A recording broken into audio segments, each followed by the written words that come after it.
بسم اللہ الرحمن الرحیم والصلاة والسلام علی رسول اللہ وعلی آلہ واصحابہ اجمعین اما بعد۔ حدیث شریف میں ہم پڑھ رہے تھے کہ وَإِنَّهُ يَكُونُ فِي أُمَّتِي كَذَّابُونَ ثَلَاثُونَ كُلُّهُمْ يَزْعُمُ أَنَّهُ نَبِيٌّ وَأَنَا خَاتَمُ النَّبِيِّينَ لَا نَبِيَّ بَعْدِي۔ حضور صلی اللہ علیہ وسلم کا وصف خاص آپ کا خاتم النبیین ہونا ہے۔ ما کان محمد ابا احد من رجالکم ولکن رسول اللہ وخاتم النبیین۔ اور یہ عقیدہ بنیادی عقیدہ ہے جس پر یقین کیے بغیر آدمی قطعاً مسلمان نہیں ہو سکتا۔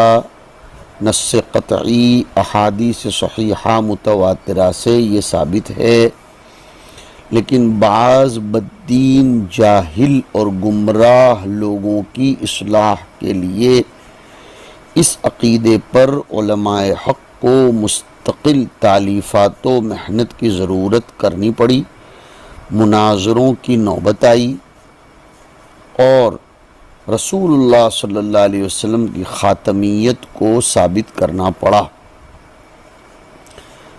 حضرت مفتی شفیع صاحب معارف القرآن میں لکھتے ہیں کہ حضور کا خاتم النبیین ہونا، آخری پیغمبر ہونا، آپ کے بعد کسی نبی کا دنیا میں مبعوث نہ ہونا اور ہر مدعی نبوت کا کاذب و کافر ہونا ایسا مصرح ہے جس پر صحابہ کرام سے لے کر آج تک ہر زمانے کے مسلمانوں کا اجماع اور اتفاق رہا ہے، مگر قادیانی فرقے نے اس مسئلے میں مسلمانوں کے دلوں میں شکوک و شبہات پیدا کرنے کے لیے بڑا زور لگایا۔ ہمارے زمانے میں شکیلی فتنے نے سر اٹھایا ہے، سینکڑوں چھوٹی بڑی کتابیں، رسالے، سی ڈیز شائع کر کے کم علم لوگوں کو گمراہ کرنے کی یہ لوگ کوشش کرتے ہیں۔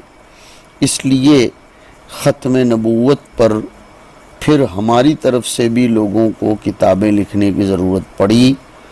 حضرت مفتی شفیع صاحب نے ختم نبوت نام سے ایک مستقل کتاب لکھی ہے، اس میں 100 آیات اور 200 سے زائد احادیث، سینکڑوں اقوال و آثار سلف و خلف کے اس مسئلے کے باب میں جمع کیے ہیں اور قادیانیوں کی دجالیت کے شبہات کو مفصل طور پر مردود قرار دیا ہے۔ حدیث شریف کہہ رہی ہے قیامت قائم نہیں ہوگی یہاں تک کہ 30 کے قریب دجال اور کذاب اٹھائے جائیں گے، یعنی پیدا ہوں گے۔ حق و باطل کے درمیان خلط ملط کرنے والے، اس کو دجل کاری کہتے ہیں۔ دجال بھی تو تمویہ اور تلبیس کرے گا۔ کل کذاب دجال کہتے ہیں، کذاب سے اللہ رسول پر جھوٹ بولنے والا یہاں مراد ہے۔ دجال و کذاب کی تعداد کے متعلق یہاں 30 کے قریب بتایا، اور بعض روایتوں میں بطور جزم کے 30 بتلایا گیا ہے، تو کہیں 30 کے قریب اور کہیں جزمن 30۔ تعارض کا جواب یہ ہے کہ اولاً بغیر تعیین و جزم کے وحی نازل ہوئی ہو، اس لیے قریب ب30 حضور نے فرما دیا، پھر جب بطور جزم کے 30 کے متعلق وحی آئی، جیسی وحی نازل ہوئی ویسا بتاتے چلے گئے۔ وما ينطق عن الهوى ان هو الا وحی یوحی۔ یا یہ کہیے کہ معین طور پر 30 فرمایا، وہاں بھی 30 کے قریب مراد ہے۔ معجم طبرانی میں ہے عن ابن عمر کہ لا تقوم الساعة حتى يخرج 70 كذابا۔ اس لیے تقریبی طور پر 30 بتائے گئے، ورنہ 30 سے زیادہ بھی۔ اس تعارض کا جواب یہ بھی دیا ہے کہ 30 70 سے کوئی خاص عدد مراد نہیں، تکثیر مراد ہے، جیسے کلام نبوت میں یہ جواب دیتے ہیں، کبھی 70 کبھی 30۔ یا 30 تو نبوت کے دعویٰ کرنے والے دجال ہوں گے اور باقی 70 نبوت کا دعویٰ نہیں کریں گے، مجموعے مئت دجال ہو جائیں گے، یعنی دجالیت کی صفت کے ساتھ 100 آئیں گے پورے ٹوٹل، جن میں سے 30 نبوت کا دعویٰ کریں گے اور 70 دجالی مکر و فریب والے ہوں گے، اس لیے ٹوٹل 100 کا تعداد ہو جاتا ہے۔ حضور اکرم صلی اللہ علیہ وسلم کی یہ صفت ذاتی ہے، خاتم النبیین ہونا۔ ہمارے زمانے تک بہت سے لوگ اس عقیدے کے خلاف دعویٰ کرنے والے ظاہر ہو چکے ہیں۔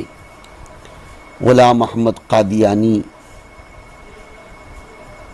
پنجاب کے آزو بازو شہر قادیان میں جو امرتسر کے مضافات میں ہے، اس نے مہدی ہونے کا دعویٰ کیا، مسیح ہونے کا دعویٰ کیا، نزول مسیح کا انکار کیا، اور یہ کہا کہ عیسیٰ ابن مریم انتقال کر چکے ہیں اور ان کی قبر کشمیر میں ہے۔ حضرت سہارنپوری فرماتے ہیں کہ شاید بعض ان 30 میں سے ابھی باقی ہوں، اگر 30 پر ان کا عدد زائد بھی ہو جائے تو اس حدیث کے خلاف نہیں ہوگا۔ قاعدہ سن لو طلبہ کہ مفہوم العدد لا یعتبر، اور ترمذی کے حاشیے میں لکھا ہے کہ الدجال الاکبر خارج عن هذا العدد لأنه لا يدعي النبوة بل يدعي الالوهیت وبه یفارق الدجالین۔ یہ ایک بات خاص طور پر قابل توجہ ہے۔ ختم نبوت کے عقیدے کے باب میں ہم لوگ بہت زیادہ جانتے ہیں، نہیں تو پھر جاننا چاہیے، اس کو پڑھنا چاہیے، سمجھنا چاہیے، اس لیے کہ اس فتنے کا مقابلہ یہ خاص طور پر ہم ہندوستانیوں کے لیے بہت زیادہ ضروری ہے۔ ہمارے یہاں وقتاً فوقتاً اس فتنے کے حاملین کھڑے ہوتے رہتے ہیں اور ختم نبوت کے خلاف یہ اپنا کام کرتے رہتے ہیں۔ اللہ رب العزت نے اس امت کے علماء کرام کو اس باب میں خوب قبول فرمایا، وہ محنت کرتے ہیں، ہمیں بھی اس سلسلے میں چلنا چاہیے۔ متحدہ ہندوستان جس زمانے میں تھا، اس میں انگریز اپنے جور و ستم، استبدادی حربوں سے جب مسلمانوں کے قلوب کو مغلوب نہ کر سکا تو اس نے ایک کمیشن قائم کیا جس نے پورے ہندوستان کا سروے کیا اور واپس جا کر برطانوی پارلیمنٹ میں رپورٹ پیش کی کہ مسلمانوں کے دلوں سے جذبہ جہاد کو مٹانے کے لیے ضروری ہے کہ کسی ایسے شخص سے نبوت کا دعویٰ کرایا جائے جو جہاد کو حرام اور انگریز کی اطاعت کو مسلمانوں پر اولو الامر کی حیثیت سے فرض قرار دے۔ ان دنوں مرزا غلام احمد قادیانی لعنت اللہ علیہ سیالکوٹ ڈی سی آفس میں معمولی درجے کا کلرک تھا۔ اردو، عربی، فارسی اس نے اپنے گھر پر سیکھی تھی اور ناکام ہوا تھا امتحانوں میں۔ اس کی تعلیم دینی و دنیاوی دونوں اعتبار سے ناقص تھی۔ اس مقصد کے لیے انگریزی ڈیپٹی کمشنر کے توسط سے مسیحی مشن کے ایک اہم اور ذمہ دار شخص نے اس سے ڈی سی آفس میں ملاقات کی۔ گویا یہ انٹرویو تھا مسیحی مشن کا۔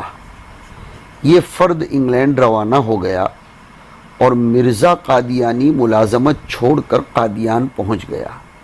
باپ نے کہا کہ نوکری کی فکر کرو۔ جواب دیا کہ میں نوکر ہو گیا ہوں، اور پھر بھیجنے والے کے پتے کے بغیر منی آرڈر ملنے شروع ہو گئے۔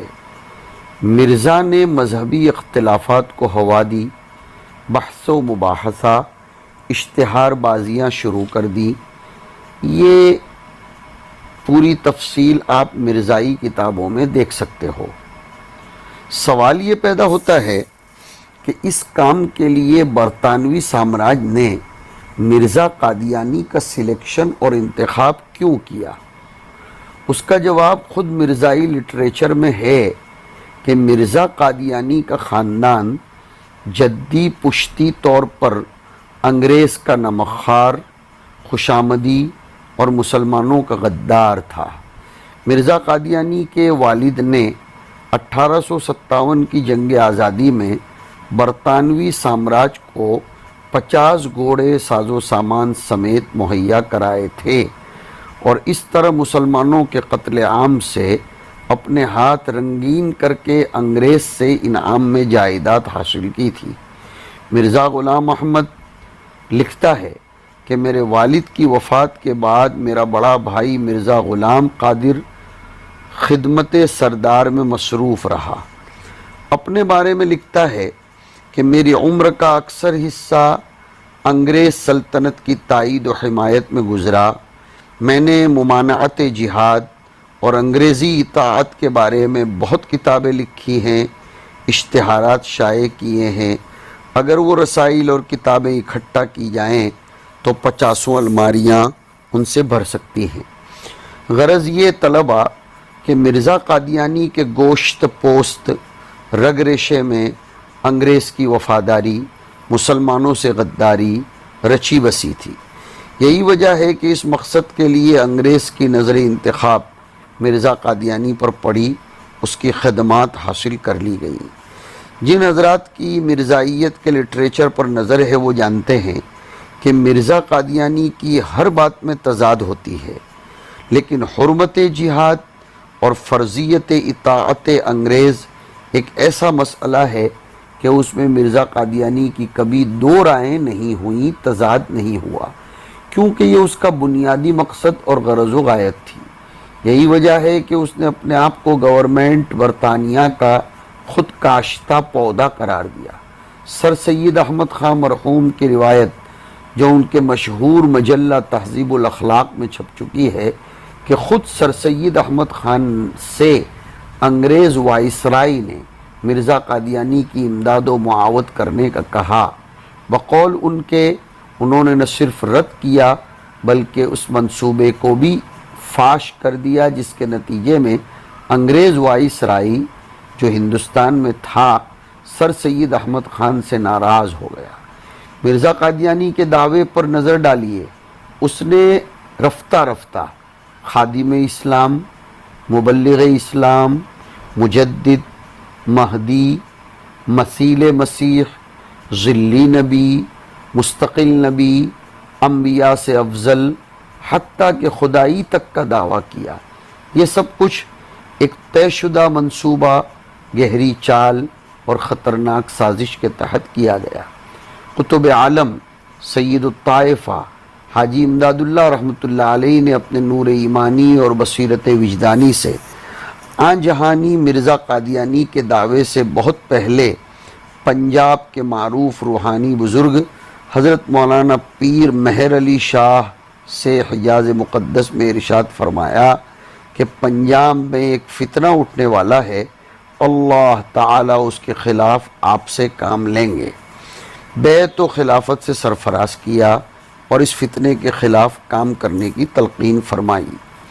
ہمارے ہندوستان میں اس رد قادیانیت کے سلسلے میں امت محمدیہ کے بہت سے خوش نصیب و خوشبخت حضرات نے بڑی تندہی اور جافشانی سے کام کیا۔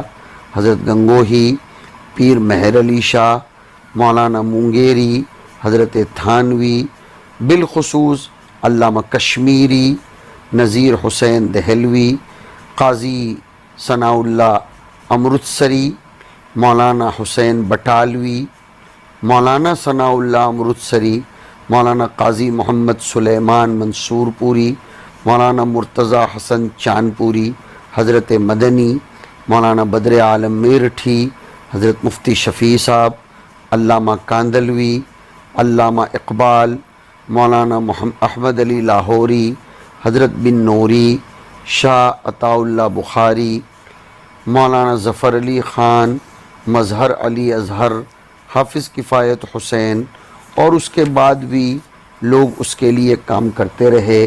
ختم نبوت کا مستقل شعبہ دارالعلوم میں قائم ہے، جہاں سے اس کے لیے تبلیغی کام، بوقت ضرورت مناظرے، اقامت مکاتب وغیرہ کے کام انجام دیے جاتے ہیں۔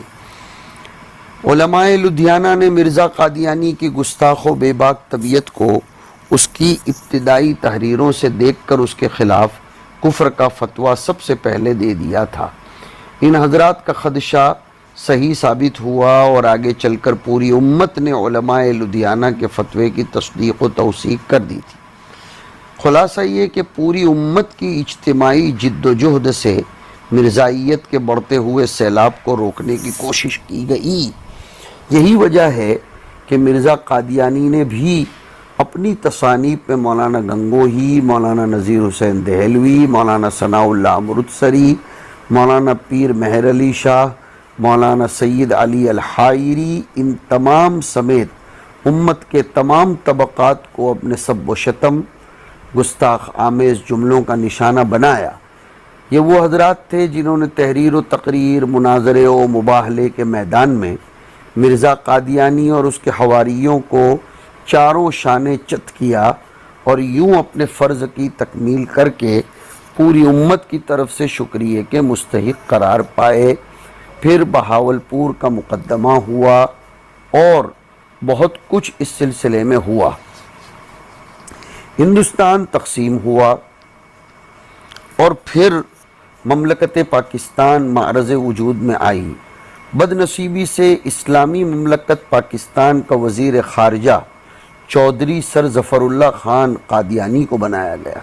اس نے مرزائیت کے جنازے کو اپنی وزارت کے کندھوں پر لاد کر اندرون و بیرون ملک اسے متعارف کرانے کی کوشش تیز سے تیز کر دی۔ امیر شریعت سید عطا اللہ بخاری، کاروان احرار کے امیر کی رگ حمیت اور حسینی خون نے جوش مارا، پوری امت کو ایک پلیٹ فارم پر جمع کیا۔ مجاہد ملت مولانا محمد علی جھالندری، مجاہد اسلام مولانا غلام غوث ہزاروی، آپ کا پیغام لے کر ملک عزیز کی نامور دینی شخصیت اور ممتاز عالم دین مولانا ابو الحسنات محمد احمد قادری کے دروازے پر گئے اور اس تحریک کی قیادت کا فریضہ انہوں نے ادا کیا۔ مولانا احمد علی لاہوری، مفتی شفیع صاحب، خواجہ قمر الدین سیالوی اور بھی کئی ایک علماء کرام ایسے تھے جنہوں نے ملک کے گوشوں گوشوں تک کے تمام مسلمانوں تک یہ بات پہنچائی۔ سب مسلمانوں نے اپنی مشترکہ آئینی جد و جہد کا آغاز کیا۔ یہ بر صغیر کی عظیم ترین تحریک تھی جس میں 10,000 مسلمانوں نے اپنی جانوں کا نذرانہ پیش کیا۔ 1,00,000 سے زائد مسلمانوں نے قید و بند کی صعوبتیں برداشت کی۔ 10 لاکھ مسلمان اس تحریک سے متاثر ہو گئے تھے۔ اس تحریک کو مرزائی اور مرزائی نواز اوباشوں نے سنگینیوں کی سختی سے دبانے کی کوشش کی، لیکن مسلمانوں نے اپنے جذبہ ایمانی سے ختم نبوت کے اس معرکے کو اس طرح سر کیا ہے کہ مرزائیت کا کفر کھل کر سامنے آ گیا اور اب تک الحمدللہ یہ چل رہا ہے۔ اور گزشتہ سے پیوستہ ہفتے میں پڑوسی ملک کی پارلیمنٹ میں بالاتفاق جب حضور اکرم صلی اللہ علیہ وسلم کا نام لکھا جائے تو خاتم النبیین لکھنا ضروری قرار دیا گیا۔ دھیرے دھیرے یہ فتنہ ہندوستان میں بھی پھیلا کئی دیہاتوں اور شہروں میں یہ پھیلتا چلا گیا اور ابھی بھی ختم نبوت پر حملے ہو رہے ہیں۔ بھاگلپور کے لعین شکیل بن حنیف نے بھی یہ فتنے کو ہوا دی، خود کو سرغنہ قرار دیا، معاملہ کافی بگڑتا چلا جا رہا ہے۔ طلبہ عزیز کو اس مسئلے میں خوب مہارت اور معلومات ہونی چاہیے، اس لیے کہ ختم نبوت کی طرف سے دفاع کرنا گویا ذات رسالت مآب صلی اللہ علیہ وسلم کی طرف سے دفاع کرنا ہے، اور بہت بڑی سعادت کی بات ہوتی ہے۔ ہمیں اس کو جہاں جہاں یہ فتنہ نہیں ہے وہاں اثباتاً حضور کی خاتمیت کو سمجھانا ہے، اور جہاں ہے وہاں نفیاً دلائل کے ساتھ اس کو خوب تفہیم سے کام لے کر سمجھاتے رہنا ہے۔ اللہ پاک ایسی سعادتوں کے لیے ہم سب کو قبول فرمائے۔ وصلی اللہ علی النبی الکریم، والسلام علیکم ورحمۃ اللہ وبرکاتہ۔